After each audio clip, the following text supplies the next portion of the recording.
안녕하세요. 저는 성격이 털털하고 무던하다는 소리를 자주 듣는 40대 후반 여성입니다. 어린 시절에는 다혈질이었던 저도 나이를 먹으니 점점 그 불같은 성미가 사라지더군요. 그렇지만 결혼 후 오랜만에 그 불길이 다시 치솟은 일이 생겼는데요. 오늘은 그 일에 관해 여러분께 알려드릴까 해요. 저는 지방 전문대를 졸업한 간호사예요. 경상도 출신이지만 졸업 후 수도권에 올라와 일을 하고 있었죠. 남편은 친목 동호회를 나갔다가 알게 됐어요. 사람이 차분하고 잔잔한 호수 같은 사람이라 당시만 해도 다혈질이었던 제 성격을 모두 다 받아줄 수 있을 만큼 포용력 있는 사람이었어요. 연애 3년 후 결혼을 했을 때도 저희 부부에게는 아무런 문제가 없었어요. 교양 있는 시어머니, 성격 좋고 사람 좋은 시아버지, 4살 많은 아주버님과 형님, 남편과 1살 차이 나는 서방님과 동서까지. 멀리서 볼 때는 아무 문제 없는 완벽한 가족에 가까웠죠. 하지만 이 시댁에서 구심점이 되어줘야 할 시어머니는 제가 결혼한 지 3년 만에 암 이식 수술 후 요양을 위해 강원도에 전원주택을 지어 그곳에 살게 됐어요. 혼자 가는 건 힘드니 시아버지와 함께 갔죠. 그렇게 시부모가 사라지니 그들의 본성이 드러나더군요. 동서, 친정도 멀고 많이 힘들지? 아무래도 사람 사는 곳 다 똑같다고는 해도 근본적으로 수도권이랑은 다른 부분이 많지. 여전히 지방은 시골이잖아. 그러니까 내가 앞으로 좀 더 챙겨줄게. 형님의 그 말에는 아주 작은 가시가 있었어요. 눈치가 빠른 제가 그걸 모를 리 없었죠. 딱 들어봐도 밑에 지방과 시골에 대한 멸시가 바탕에 깔려 있잖아요. 그렇지만 수도권에 오고 나서 간혹 이런 사람들을 만난 적이 있기 때문에 그러려니 하고 넘어갈 생각이었어요. 이런 거 하나하나 대응하느니 그냥 쓰레기는 쓰레기로 두는 게 속 편하거든요. 네, 고마워요, 형님. 정말 딱 그렇게만 말했어요. 가타부타 말 섞을 것도 없죠. 그냥 지나치면 그만인 것을. 당시 저희는 새로운 신혼집에 들어온 지 얼마 되지 않은 상태였어요. 결혼한 지 3년이나 됐지만 괜찮은 집을 찾을 수 없고 아무래도 돈이 좀 모자라서 2년 반 정도 제 자취방에서 살면서 돈을 모으고 있었거든요. 그래서 이번에 들어온 새 집이 너무 좋았어요. 작은 집이었지만 제 나름의 인테리어도 하고 안에 들일 가구며 가전도 모두 제가 손수 골랐죠. 그런데 형님이 저희 이사 소식을 알고는 도와주겠다며 이것저것 챙겨주기 시작하더군요. 처음에는 커피 머신이었고 그 다음은 에어프라이어였어요. 솔직히 챙겨준 것들 모두 중고였고 그다지 필요 없는 물건들이었지만 억지로 가져다 안겨주는 그 물건들을 안 된다고 도로 돌려보낼 수 없었어요.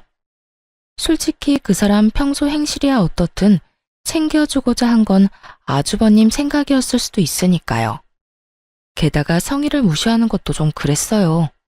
좋은 의도라고 생각하기로 했죠. 그런데 뒤로 갈수록 좋은 의도가 아닌 것 같더라고요. 그러다가 결국 일이 터졌죠. 동서, 이거 받아. 내가 저번에 동서 집에 가보니 밥솥이 4, 5인용이더라고. 우리 집 밥솥은 10인용이니 손님 많이 왔을 때도 덜 불편할 거야. 계속 쓰고 있기 그렇잖아. 저희한테 주시면 형님네는요? 10인용이면 저희야 좋기는 한데. 살짝 거부감이 생겼어요. 솔직히 여태 형님이 챙겨준다고 해서 받은 것들은 상태가 썩 좋지 않았거든요. 커피 머신, 토스트기, 선풍기, 에어프라이어, 튀김기. 거의 대부분이 본인이 쓰다가 준 것들이었어요. 처음 한두 번은 깨끗하게 해서 주는 것 같더니 그 뒤부터는 점점 먼지 쌓인 것 그대로 주더군요.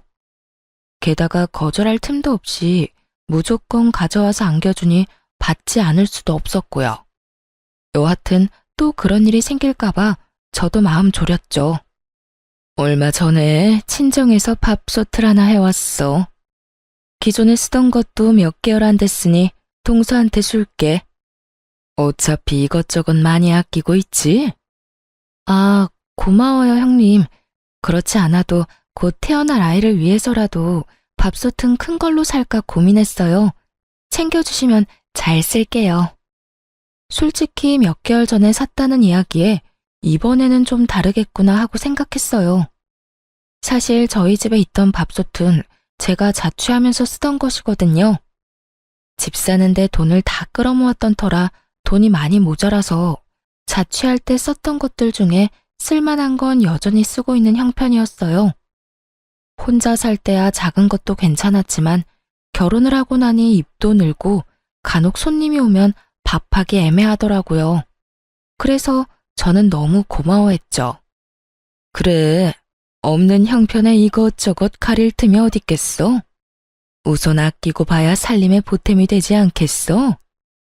그러니까 밥솥 살 생각 말고 그 돈으로 고기나 더 사 먹어. 어차피 서방님이랑 동서 둘이 벌어서 돈 되는 일도 없잖아.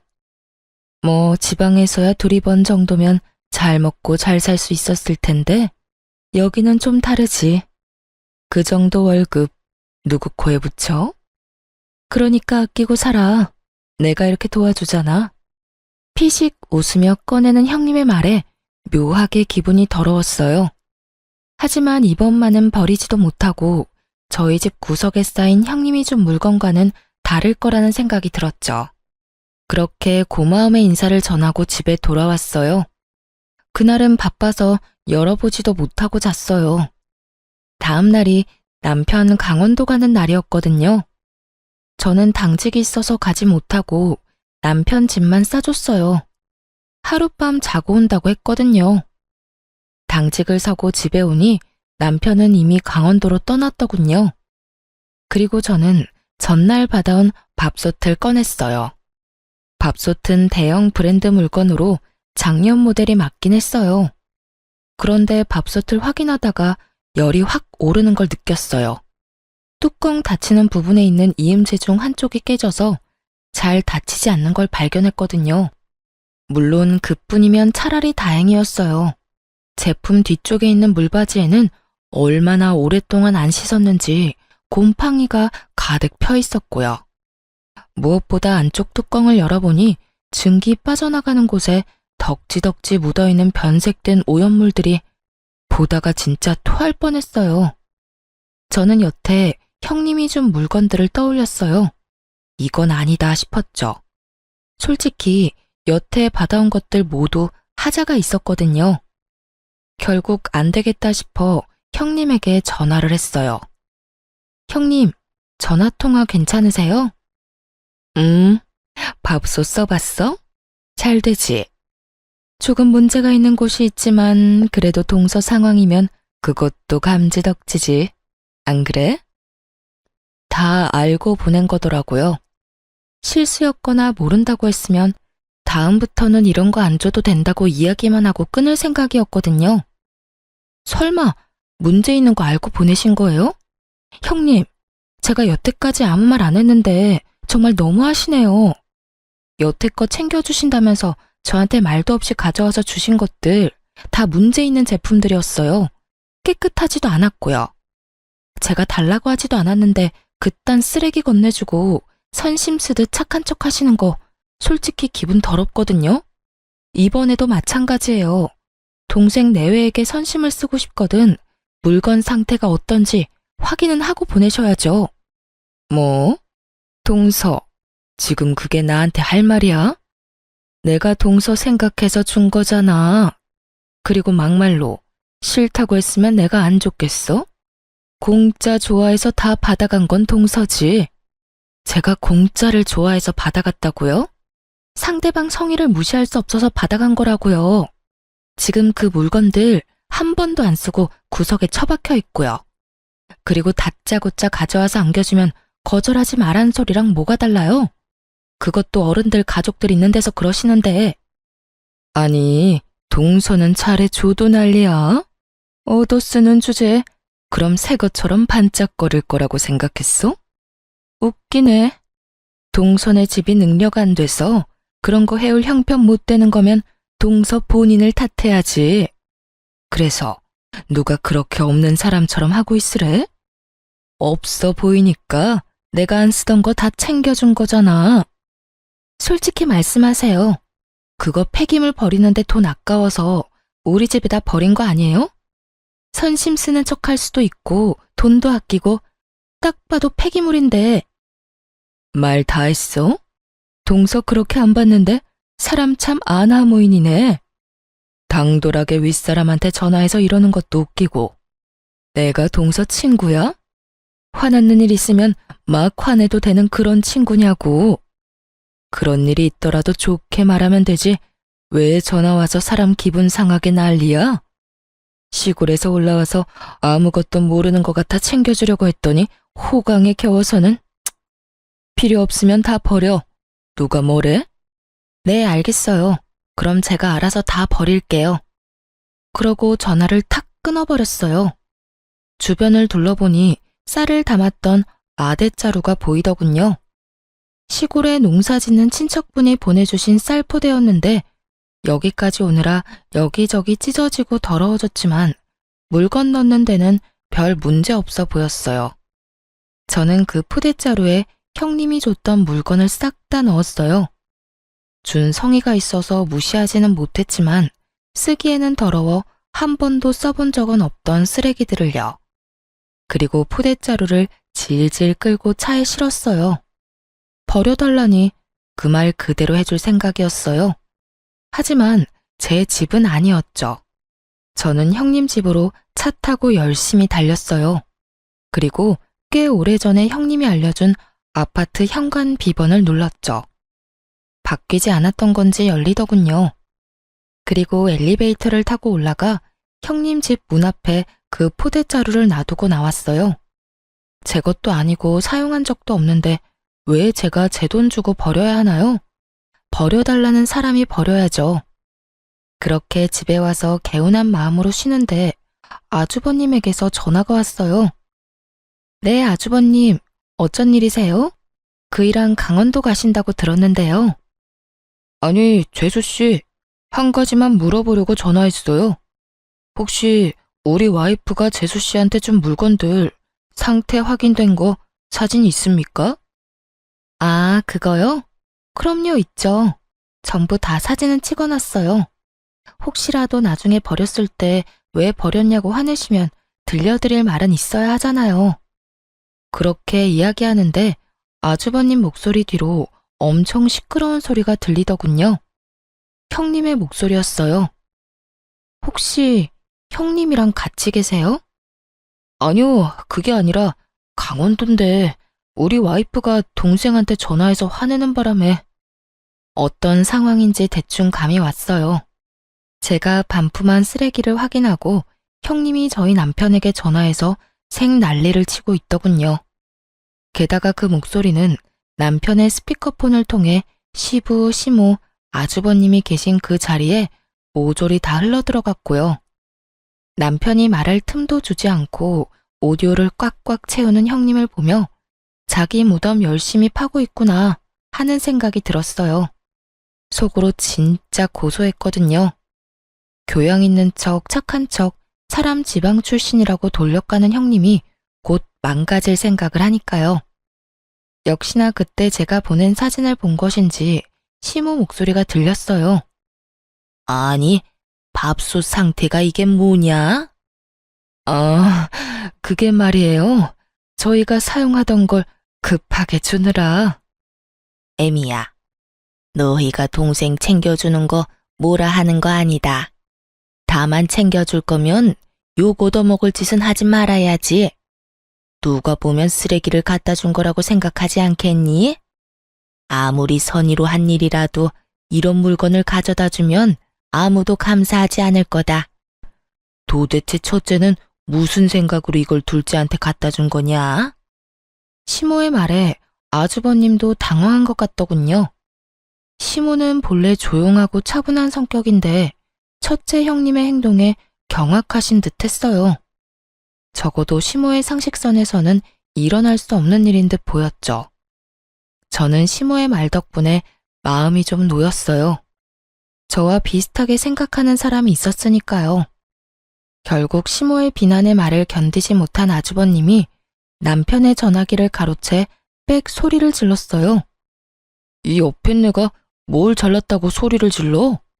밥솥 상태를 보니 당신이 잘못한 게 확실해 보이는구먼. 도대체 집에서 하는 일이 뭐야? 당신까지 왜 그래요? 없이 사는 둘째 서방님 도와주는 게 뭐가 문제예요? 당신도 쓸데없이 자리만 차지하는 물건 처분할 수 있다고 좋아할 때는 언제고? 내가 언제 그런 말을 했어? 발뺌 할 거예요? 그만! 지금 여기가 어딘 줄 알고 언성을 높여?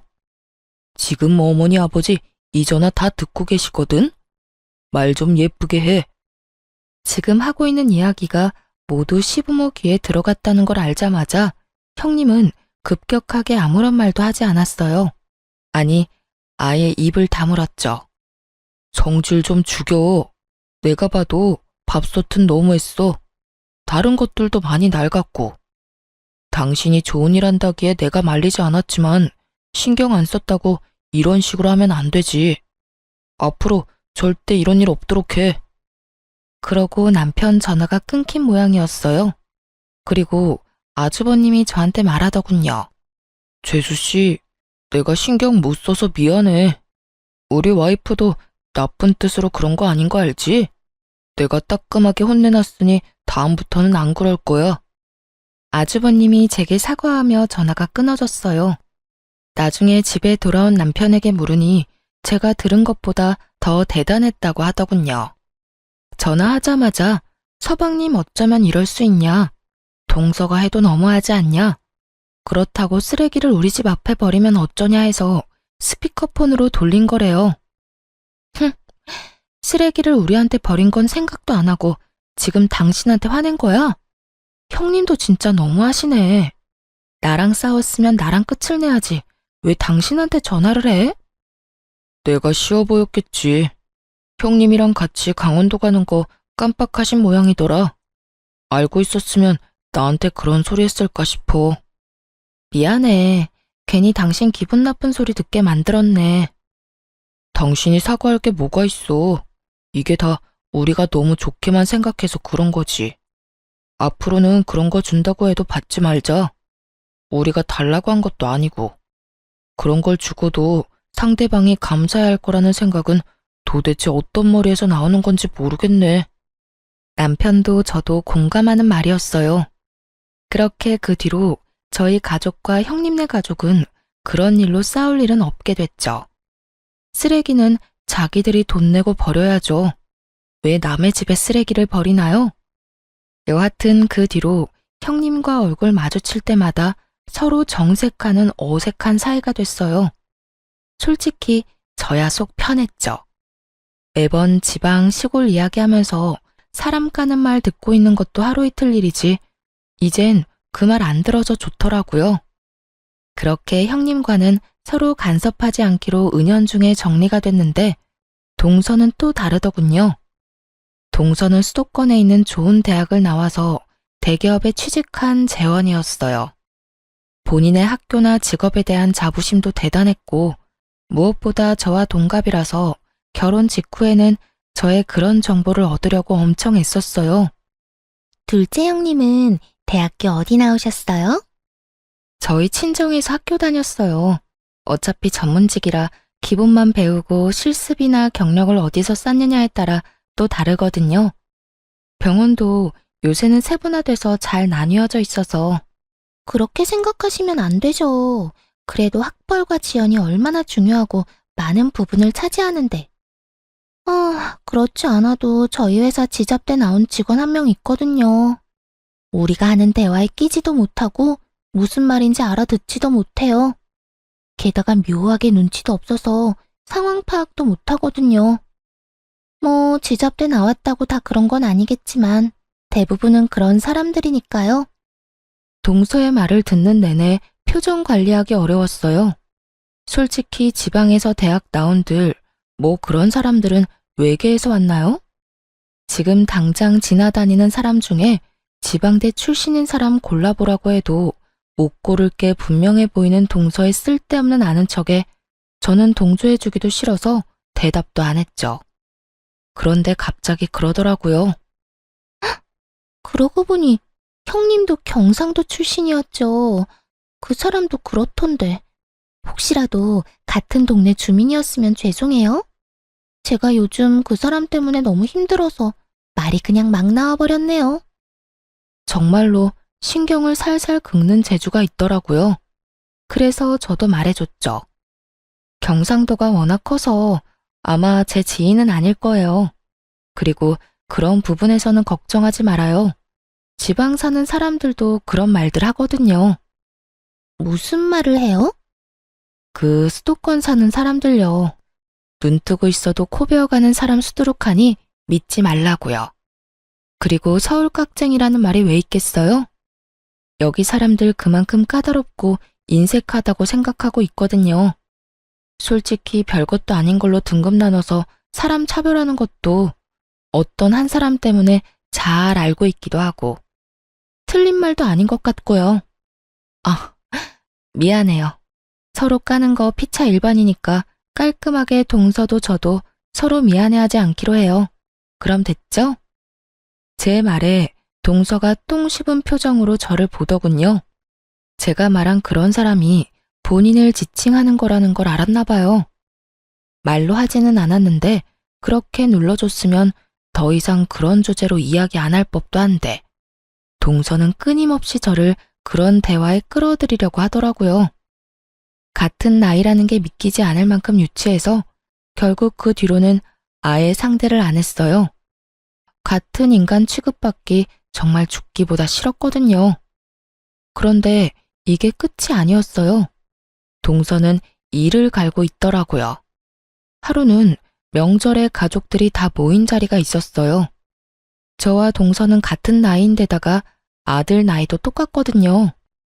둘 다 당시에는 고등학교 1학년이었죠. 동서가 슬슬 시동을 걸더군요. 어머님, 우리 첫째 요즘에 칭찬 좀 해주세요. 세상에, 이번에 전국 학력평가라는 시험을 쳤는데 우리 아들이 세상에 거의 대다수 과목이 2등급이더라고요. 1등급이 제일 좋은 거고 아래로 8등급까지 있는데 거기서 2등급이면 진짜 잘한 거거든요. 누굴 닮아서 그런지 머리 하나는 똑똑해요. 대놓고 자식 학력 자랑하는 걸 보니 또 시작이다 싶었어요. 그런 동서 옆에서 저는 절대로 자식 성적 자랑은 안 했어요. 우리 아들이 모자라서가 아니라 세상에 공부 잘하는 사람도 많고 그게 아이의 자만심이나 절망으로 이어질까봐 솔직히 불안한 면이 있었거든요. 그래서 어딜 가든 저는 저희 아이들의 인성을 칭찬하면 칭찬했지 학업 성취로 칭찬한 적은 없었어요.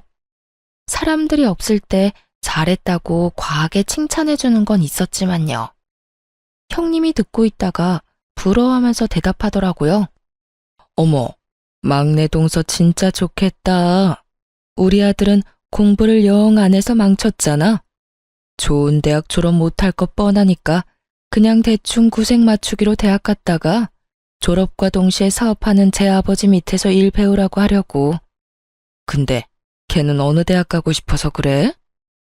아직 진로는 이르죠. 3년 남았고 이 정도 성적이면 어딜 가도 갈 수 있을 테니까. 어떤 곳이든 제가 밀어줄 생각이에요. 될성 부른 떡잎은 알아본다니까요. 참 김칫국도 시원하게 들이키고 있더군요. 물론 잘하는 아이가 계속 잘할 수도 있지만 굳이 그걸 입 밖으로 내지 않는 게 더 좋을 텐데 왜 저러나 싶었어요.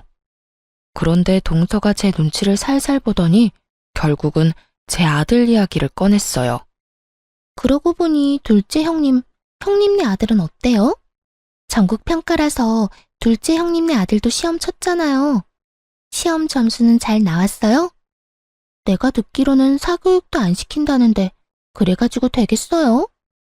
모름지기 교육은 선행이 필요해요, 선행이. 이제 와서 시작해도 다 늦은 거 아시죠? 게다가 보세요. 사촌지간의 동갑인데 얼마나 기분이 안 좋겠어요? 사춘기 남자애가 얼마나 상처받을지. 그래도 형님은 성적 같은 거 중요하게 생각 안 하잖아요. 그게 속 편할 수 있죠. 자식 앞날에는 크게 도움 안 되더라도 편하긴 하잖아요. 안 그래요? 정말 몰상식하고 속 끓는 소리 하는 데는 1인자더군요. 제가 한숨을 푹 쉬자 듣고 있던 시모가 동서에게 한마디 했어요. 막내야, 애들끼리 비교하는 거 아니다. 왜 경쟁의식을 부추기고 있어? 애들마다 특성도 다르고 잘하는 것도 다른데 왜 그거 하나로만 판단하니? 너한테 그게 중요하다고 해서 다른 사람에게도 중요할 거라고 생각하는 건 착각이고 오만이지. 애들이 듣기라도 했으면 어쩔 뻔했니? 어머, 죄송해요. 전 그런 생각은 못했네요. 그냥 학업 신경 안 쓰는 형님네가 너무 불안해서 저도 모르게 한 소리 해버렸네요. 죄송해요, 형님. 죄송하다고는 말하지만 눈빛에는 자기가 이겼다는 우월감으로 가득 차 보이더군요. 괜찮아, 동서. 내가 우리 아들 성적에 크게 신경 안 쓰는 건 맞는 말인데 뭐. 근데 그런 시험 있었다는 것도 몰랐네? 아들, 잠깐만 이리 와봐. 네, 엄마. 너 이번에 전국 학력평가? 뭐 그런 시험 친 거 점수가 어떻게 나왔니? 엄마가 잘 기억이 안 나네? 사실 알고는 있었어요. 우리 아들 성적이 잘 나온 거. 제가 엄마인데 왜 모르겠어요. 아, 이번에는 운이 좋았는지 전 과목 1등급 나왔어요. 저번에는 1, 2등급 섞여 있었는데 이번에 인강이 좀 도움된 것 같기도 해요. 어머, 그랬어? 잘했어, 잘했어. 지금 뭐 하고 있었어? 여름방학에 영어학원 다녀보려고요. 아직 1학년이라서 회화학원으로 다녀보고 싶어서 알아보는 중이에요. 입시나 시험 대비 영어는 2학년이나 3학년 방학에 들으면 될 것 같고 일단 좀 더 자연스러운 영어를 접해볼 생각이에요. 누구 아들인지 똑부러지게 말하더군요. 제가 말하지 않아도 아들은 자기에게 뭐가 필요한지 정확히 알고 있었어요. 물론 그렇게 계획적으로 키운 건 저였지만요. 아들을 방으로 들여보내고 꿀먹은 벙어리가 된 동서에게 제가 웃으며 말했죠. 우리 아들이 외탁을 한 것 같아요. 사실 여태까지 말씀드릴 일이 없어서 말 안 하고 있었는데 저희 부모님 두 분 다 교육직에 몸담고 계셨거든요. 오빠도 의사고 여동생도 변호사라. 솔직히 저희 가족 중에 저만 공부하는 거 별로 안 좋아했어요. 그런데도 우리 아들 머리 좋은 거 보면 아무래도 삼촌이나 이모 영향을 많이 받은 것 같아요. 제가 그렇게 말하자 시모가 고개를 끄덕이더군요. 시모는 알고 있었거든요. 저희 집안에 고학력자가 많다는 걸요. 그리고 제가 그걸 말하는 걸 그리 좋아하지 않는다는 것도요. 솔직히 집에 잘난 사람 많으면 필연적으로 쭉정이 하나쯤은 생기고 그게 우리 가족 중에서는 저였거든요. 그렇다고 제가 사랑을 못 받은 건 절대 아닌데 상대적 박탈감을 많이 느꼈었죠. 그리고 아들이 커감에 따라 그 박탈감을 많이 회복했고요. 아들이 잘 되니 제가 잘 되는 것처럼 마음이 편안해졌으니까요. 어쨌든 자기 아들과 동갑인 제 아들이 실력이 더 좋다는 걸 알고 난 뒤 동서는 그 뒤로 학업과 관련된 이야기는 전혀 하지 않았어요. 세상에는 뛰는 놈 위에 나는 놈 있다는 걸 손수 몸으로 겪었잖아요. 제가 아들 성적 자랑 안 하는 건 이런 사태를 미연에 방지하기 위한 것도 있어요. 애 성적 자랑하다 상대방에게 발리면 그것만큼 쪽팔리는 것도 없거든요. 그것도 본인이 먼저 도발했다고 친다면 말이죠. 그렇게 저는 저와 맞지 않은 두 사람을 저와 멀리 떨어뜨리는 데 성공했어요. 남편과 헤어질 수는 없으니 그 사람들을 최대한 멀리하는 것 말고는 저의 내적 평화를 유지할 방법은 없었죠. 뭐 그건 그거대로 나쁘지는 않았어요. 명절, 부모님 생신 이런 때 제외하고는 거의 만날 일이 없으니까요. 그런데 어느 날 시부가 쓰러졌다는 연락을 받게 됐어요. 아파서 강원도에서 요양을 하고 있는 건 시모였는데 갑작스레 시부가 쓰러진 거죠. 뇌경색이었고 다행히 장 보러 시내에 나와 있던 터라 일찍 발견돼서 병원으로 갈 수 있었어요. 다행이었죠. 최대한 골든타임은 지켰으니까요. 하지만 강원도에는 시모와 시부뿐이었고 시부가 다치니 요양 중인 시모가 시부의 간병을 해야 했어요. 물론 간병보험을 들어서 간병인을 쓰기도 했지만 모든 시간을 간병인이 봐주는 건 아니니까요. 게다가 좀 더 전문적인 치료를 위해서 시모는 서울로 시부를 옮기고 싶어 했어요. 결국 두 분 모두 강원도 생활을 간단히 정리해두고 서울로 올라오셨어요. 애초에 처음 강원도에 가실 때 서울에 가지고 있던 집을 팔고 갔던 건 아니었어요. 시부가 모아놓은 돈으로 강원도에 전원주택을 지었고 살고 있던 집은 당시 막내 도련님 결혼과 동시에 전세를 싸게 내줬거든요. 그래서 시부를 병원에 입원시키고 나면 시모가 거주할 만한 곳이 딱히 마땅찮았어요. 그날은 시모가 저희 삼형제 내외를 모두 부른 날이었어요. 너희 아버지 입원하고 나면 병수발은 나와 간병사가 될 거다. 간병인은 간병보험 등거에서 나오지만 24시간 붙어 있는 게 아니니 당연히 나도 너희 아버지 수발 들어야 해. 그러려면 내가 여기에 머물 곳이 필요한데 너희 세 형제들 집 중에 한 곳에서 머물렀으면 하는구나. 자식이 셋이나 되는데 누구 하나는 같이 살 사람 있지 않겠니? 시모 말에 일순 그 공간이 조용해졌어요. 그러더니 형님이 갑자기 막내 동서를 바라보며 말하더군요. 어머님, 제 생각에는 막내 동선에서 지내시면 될 것 같아요. 동서 살고 있는 집도 어차피 어머님 댁이었고 거기 전세 싸게 주고 들어갔잖아요. 제가 알기로는 정말 얼마 안 되는 금액이었다는데 그런 상황이면 미안해서라도 당연히 동서가 모시는 게 맞는 것 같아요. 마치 결정했다는 듯 통보하는 형님에게 동서가 눈을 부라리며 답했죠. 큰형님, 말씀 참 이상하게 하시네요. 이런 일에 당연이라는 말이 어디 있어요? 솔직히 당연한 걸로 치자면 큰형님이 모시는 게 맞는 거죠. 전업주부에 할 일도 없는 데다가 무엇보다 맏며느리잖아요. 그리고 형님네는 아주버님 혼자 벌어도 먹고 사는데 지장 없지만 우리는 전혀 달라요. 맞벌이를 해야 지금 애들 교육비라도 건져요. 하긴 교육에 신경 안 쓴 형님네야 그런 거 전혀 모르겠지만요. 그리고 고3 애들 있는 집이잖아요. 우리의 수업 망치면 책임지실 거예요? 동서 말하는 것 좀 봐. 어떻게 그런 식으로 말해? 시부모님 일이야.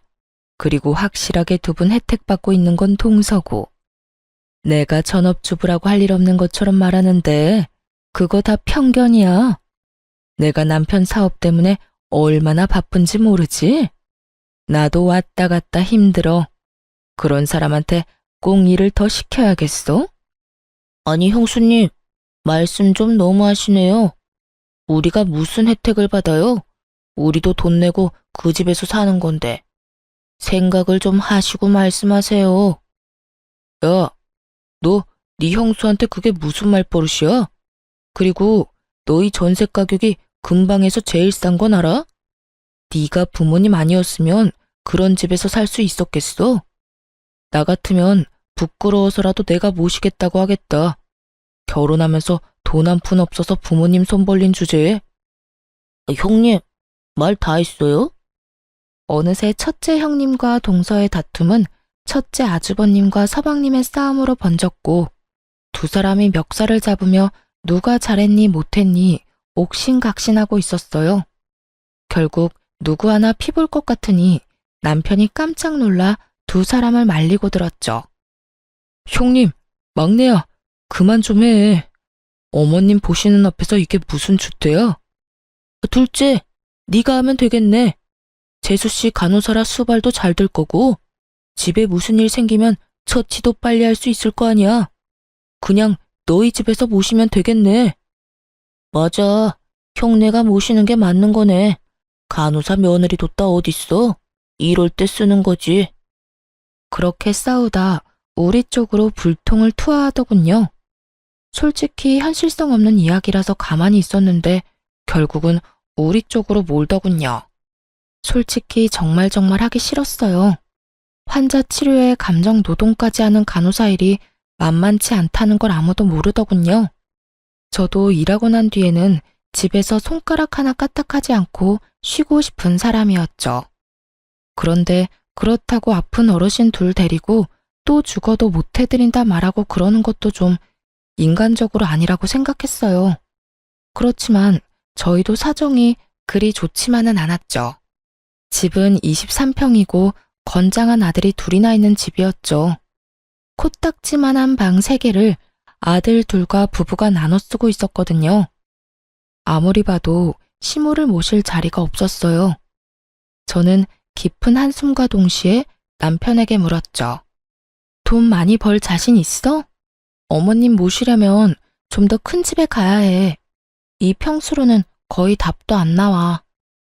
저는 시모를 모시지 않겠다고 말하진 않았어요. 다만 현실적인 문제를 말했죠. 만약 당장이라도 큰 집에 갈 수 있다면 모시는 것도 가능할 것 같았거든요. 안 되면 대출 받으면 되지. 기존 대출 거의 다 갚아가잖아.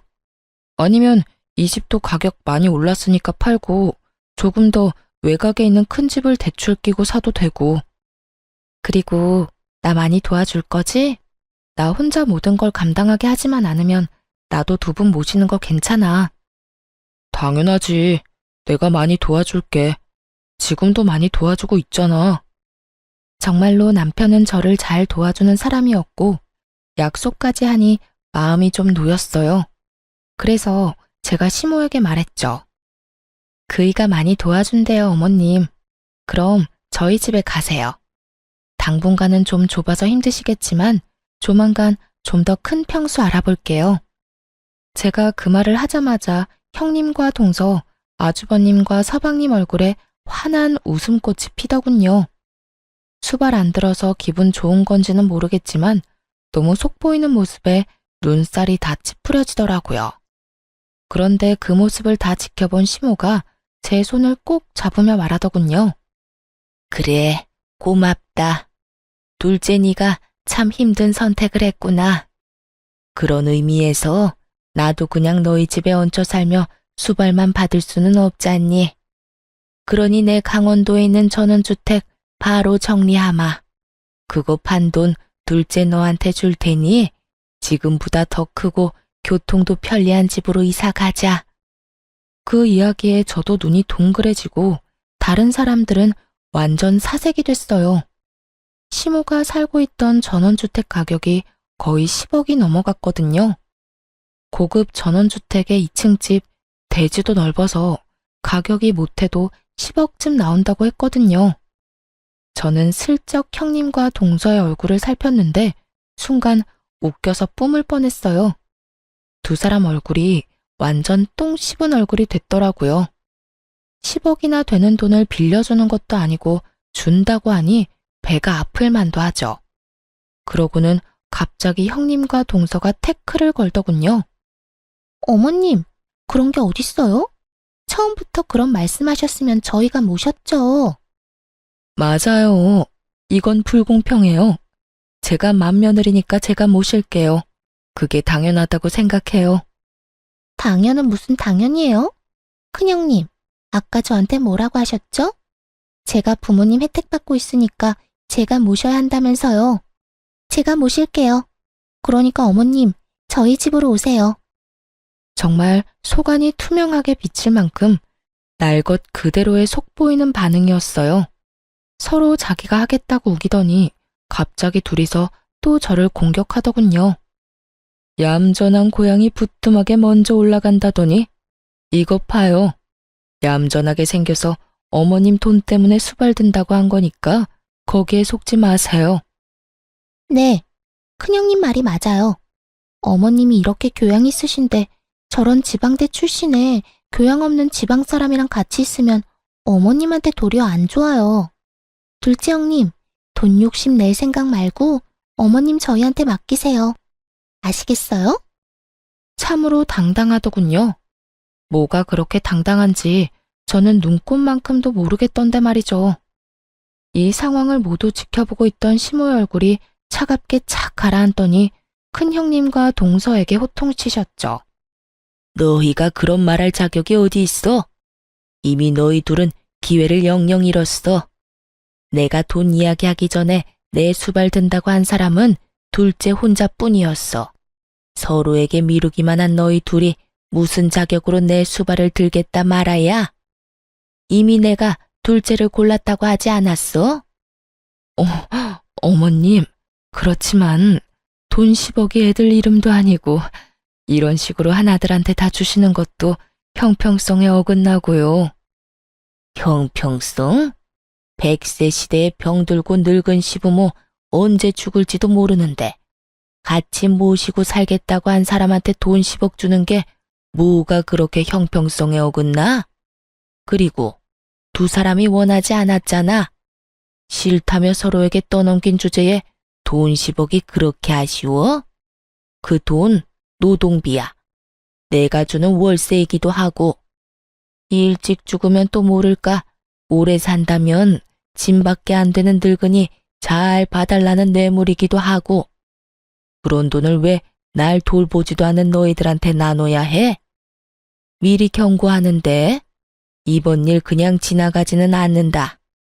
앞으로 있을 유산 상속, 증여, 유언장 작성에 큰 영향을 줄 거니까 알고나 있어. 유산과 증여라는 말이 나오자 이번에는 아주버님과 서방님 얼굴이 사색이 됐어요. 여보, 그만해. 어머님 앞에서 이게 무슨 짓이야? 제발 처신 좀 똑바로 하라고. 당신도 제발 나대지 좀 마. 어머니가 어련히 알아서 잘하시려고 어서 둘째 형수님한테 사과해. 당신도 어서 사과해. 둘째 재수씨가 어머님 모신다잖아. 고맙다고 인사하고. 두 남편이 다그치자 결국 형님과 동서는 하기 싫은 표정이 역력한 채로 제게 사과의 말을 꺼냈어요. 강요로 점철된 들으나 마나한 사과를 듣고 저도 괜찮다고 말해줬어요. 이날 이후로 저는 시모가 전원주택 팔아서 마련한 돈과 대출을 좀 껴서 더 큰 집으로 이사가게 됐어요. 큰 집은 방도 4개고 병원도 가까워서 시부모님 모시기에도 괜찮았죠. 집 이사를 한 지 반년 만에 시부가 저희 집으로 왔어요. 처음에는 어른 두 분을 모시게 돼서 집이 좀 예민해지지 않을까 생각했는데 생각보다 분위기가 좋더라고요. 서로의 영역도 터치를 안 하니 그것도 좋았고요. 제가 바빠서 못하는 부분을 어머님은 잔소리 없이 해주셨어요. 원래 그런 분이시거든요. 차분하고 이해심 넓은 진짜 어른 같은 어른이요. 저도 항상 죄송해서 말씀드리면 돈 벌면서 육아도 잘하고 집안일까지 잘하는 완벽한 사람은 없다고 말해주셨어요. 어찌나 고마운 말씀인지. 보통 시모들은 무조건 완벽을 원하잖아요. 하지만 우리 시어머니는 그런 완벽보다는 노력을 더 좋아하셨어요. 그래서 분위기가 더 좋았던 건지도 모르죠. 퇴원한 시부는 병으로 좀 어눌해지고 몸 상태가 좀 나빠지기는 하셨지만 특유의 쾌활한 성격은 여전하시더군요. 저랑 개그 코드나 식성이 잘 맞는 것도 좋지만 둘째와 죽이 잘 맞으시더라고요. 같이 게임 같은 것도 하고 산책도 같이 나가는 거 보니 너무 좋았어요. 애들이 남들과 함께 살아가는 법을 배우고 있는 것 같아 조금 뿌듯하게 느끼기도 했고요. 그런데 그렇게 화목한 저희 집도 찬 기운이 풀풀 날릴 때가 있긴 했어요. 바로 아주버님과 서방님 부부가 방문하는 날이요. 항상 올 때마다 시부모님에게 그 말을 꺼내거든요. 어머니, 언제까지 둘째 집에 있을 겁니까? 이제 저희 집도 준비가 됐어요. 와이프한테 사업 맡길 일도 없고 이미 자식들도 모두 독립해서 집도 널널하고 좋습니다. 그러니 이제 그만 저희 집으로 오세요. 그러지 말고 저희 집은 어떠세요? 구관이 명관이라고 옛날 살던 집이 좋고 근처에 어머니 아는 분들도 많잖아요. 저희도 첫째 대학 들어가서 둘째만 남았거든요. 걔는 공부 못해서 신경 안 써도 되니 두 분한테 모든 신경 쏟을 수 있어요. 그러니 저희 집으로 오시면 돼요. 일 없다. 내가 너희들 집에 왜 가? 여기가 이렇게 내 집 같고 좋은데. 늙은이한테 또 새로운 환경에 맞춰 살라는 말이냐? 노인 공경도 몰라. 어머님, 그렇지만 이러면 안 되죠. 이런 식이면 대놓고 차별하시는 거랑 뭐가 달라요? 그 말이 맞아요, 어머님. 저희들한테도 기회는 한번 주셔야죠. 그래야 잘 모실 수 있는지 없는지를 알 수 있잖아요. 너희는 여태 니들이 둘째한테 한 건 생각 안 하지? 내가 그걸 다 봤어. 첫째, 네가 둘째 지방에서 올라왔다고 깔보고 무시하는 거 1년에 몇 번 만나지 않은 나라도 알 정도로 노골적이고 지저분한 일이었어. 그리고 막내, 네가 둘째 출신 때문에 한 소리 하는 거 그것도 얼마나 꼴불견인지 아니? 둘 다 어쩜 이렇게 괘씸한 짓만 골라서 하는지. 결국 그렇게 화를 내신 시모가 아주버님을 쳐다보며 한마디 툭 던지셨어요. 너는 아버지한테서 빌려간 사업자금 언제 갚을 거니? 너희 집에 오라고 설득하기 전에 빌려간 돈부터 갚을 생각을 해야지. 그러자 아주버님과 큰형님이 합주기가 됐어요. 입이 있는들 무슨 말을 하겠어요? 아주버님이 시부에게 빌려간 돈이 1억을 넘었으니까요. 아주버님을 쫓아낸 시모가 이번에는 서방님을 보며 말했어요. 너는 집 빌려준 지가 벌써 몇 년째인데 거기서 나올 생각을 안 해? 그 집, 내가 그 전세 받고 빌려준 건 너희가 미래에 더 좋은 집을 갈 거라고 생각했기 때문이야. 그런데 여태껏 느릿느릿 이제 더는 못 참겠으니까 너희도 이제 내 집에서 나가서 새로운 집 찾아보거라. 곧 내놓을 테니까. 어머니, 어머니. 4명이 이구동성으로 외치더군요. 하긴 그럴 수밖에 없죠. 지금 시부모에게 지원받은 모든 걸 뺏기게 생겼는데 그 상황에서 예, 그러겠습니다 하는 쪽이 더 이상한 거죠. 왜? 뭐가 억울해? 둘째네는 나한테 받아간 것도 없고 다 본인들 알아서 했어. 그런 와중에도 나랑 너희 아버지 함께 모시겠다고 해준 사람이야. 부모님한테 받아간 것도 많으면서 책임은 지지 않으려는 너희가 뭐가 억울해? 지금 너희가 가지고 간 것까지 돌려줄 생각 아니면 여기 와서 이렇게 난리들 치지 말어. 잘 사는 사람들 속 뒤집지 말고. 결국 4명 모두 돈 때문에 어머니한테 그런 말 아니라며 마치 변명하듯 말을 던져놓고는 밖으로 나가더군요. 그 뒤로 저희 집에 찾아와서 시부모에게 자기네 집에 가자며 꼬시는 사람은 없어졌어요. 그 사람들이 더 이상 찾지 않으니 속이 다 시원했죠. 그러게 처음부터 남한테 맡길 생각으로 남한테 미루기 전에 상황 파악을 잘했더라면 그 누구가 됐든 우리보다는 더 좋은 조건으로 이제 와서 후회하고 매달리는 일은 없었을 거예요. 그저 눈앞에 귀찮은 일만 치워보자고 남한테 미루다가 결국은 알짜배기도 모두 뺏기고 본인들 것이라 생각한 것도 뺏기게 생겼으니 말이죠. 저는 처음에 형님과 동서가 저를 차별하거나 괴롭힐 때 시모가 너무 지켜보고만 있으신 거 아닌가 하는 생각을 할 때가 있었거든요. 보고도 못 본 채 하고 있는 것처럼 말이죠. 하지만 이번 일로 깨달았죠. 안 보이는 것 같아도 다 보이는 법이고 평소 행실대로 걷어가는 거라고 말이죠. 저를 출신이나 학력으로 차별하는 사람들은 저희 가족들 중에는 없어요. 그런 이야기 꺼낼 때마다 시모와 시부께서 기함을 하시니 아무도 그런 이야기를 못 꺼내죠. 오늘 제가 들려드린 사연 즐겁게 보셨나요? 긴 글 읽어주셔서 감사하고 오늘도 즐거운 하루 되시길 바랍니다.